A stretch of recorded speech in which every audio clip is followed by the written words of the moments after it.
ভারত ও Myanmar থেকে 1,50,000 metric ton সিদ্ধ ও আতপ চাল কেনার অনুমোদন দিয়েছে সরকার।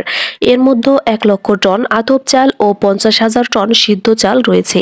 এতে মোট ব্যয় হবে 898 কোটি 62 লক্ষ টাকা।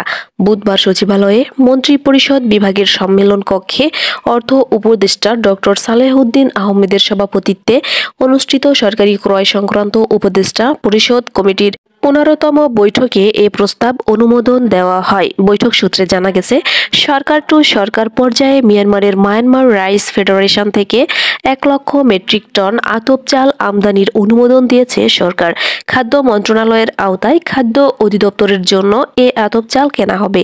এতে ব্যয় হবে 618 কোটি টাকা। প্রতি মেট্রিক টন চালের দাম পড়বে 515 মার্কিন ডলার। অন্যদিকে 24-25 অর্থবছরে আন্তর্জাতিক উন্মুক্ত দরপত্রের মাধ্যমে প্যাকেজ 3 এর আওতায় 50,000 মেট্রিক টন নন বাসমতি সিদ্ধ চাল কেনার অনুমোদন দিয়েছে সরকার। খাদ্য মন্ত্রণালয়ের আওতায় খাদ্য অধিদপ্তর ভারতের পশ্চিমবঙ্গের মন্ডল স্টোন প্রোডাক্ট প্রাথমিক লিমিটেডের কাছ থেকে এ চাল কেনা হবে। এতে প্রায় ব্যয় হবে 280 কোটি 62 লক্ষ টাকা। প্রতি মেট্রিক টন চালের দাম পড়বে 667.70 মার্কিন ডলার। অনুরোধ থাকবে চ্যানেলটি সাবস্ক্রাইব করে বেল আইকনে ক্লিক করুন এবং মতামত কমেন্টে জানান। আল্লাহ হাফেজ।